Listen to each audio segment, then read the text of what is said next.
এখন রেডি হয়ে যাচ্ছি দিদির বাড়িতে আই বুড়ো ভাত খেতে। ওহো, আই বুড়ো ভাত খাবো গাইস, আই বুড়ো ভাত, আহা আহা। যাচ্ছি এখন, তো চলো ফটাফট যাই দিদির বাড়ি, তারপরে তোমাদের সঙ্গে দেখা হচ্ছে। চলে এসেছি দিদির বাড়িতে।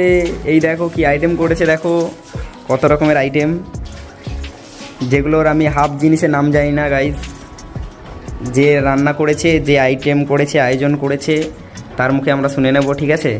তো আমার পুরনো লুকে কেমন লাগছিল তোমরা দেখেছো, এইবারে নিউ লুক।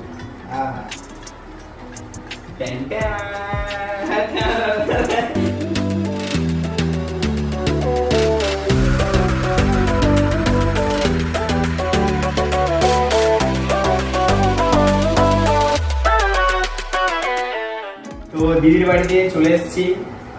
দিদি এই যে আমাকে আইবুড়ো ভাত যে খাবো, তার জন্য আমাকে নতুন পোশাক দিল, ঠিক আছে, নতুন ড্রেস। এই নতুন ড্রেস পরছি এখন, সুন্দর লাগছে আমাকে, জামাই হয়ে যাব।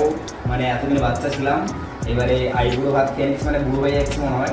আইবুড়ো ভাত খেয়ে বুড়ো বুড়ো বলেন, হ্যাঁ।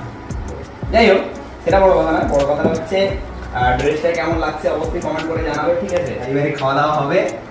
খাওয়া দাওয়ার আয়োজন এই যে দেখতেই পাচ্ছ, কত রকমের কি আইটেম করেছে। ভাত আছে, আচ্ছা, আলু ভাজা আছে, পটল ভাজা আছে, উচ্ছা ভাজা আছে, মাছ ভাজা আছে, মাছের মুড়ার ভাজা, বাবা, বেগুন ভাজা আছে, মানে বেগুনি, পাঁপড় ভাজা আছে, লেবু আছে, আচ্ছা, এদিকে ডাল আছে, আচ্ছা, এদিকে লাউ ঘন্ট আছে, আচ্ছা, এদিকে মাছের কি এটা, ভোলা মাছের ঝাল আছে, এটা কি চিংড়ি মালাইকারি, আচ্ছা, এটা মাংসের ঝোল, এটা আছে সিমাই, আচ্ছা, এটা আছে মিষ্টি, আর এদিকে হচ্ছে আম, আর এগুলো তোমরা জানো সবাই, গাঁদা ফুল, ঠিক আছে? যাই হোক, আর এটা তোমাদের বলা হয়নি, এটা হচ্ছে জল। জলটা আমি খাবো এইবারে, আর সুন্দর করে সাজিয়েছে দেখতেই পাচ্ছ। আর জলটা খেয়ে স্বাদটা কেমন তোমাদের বলছি।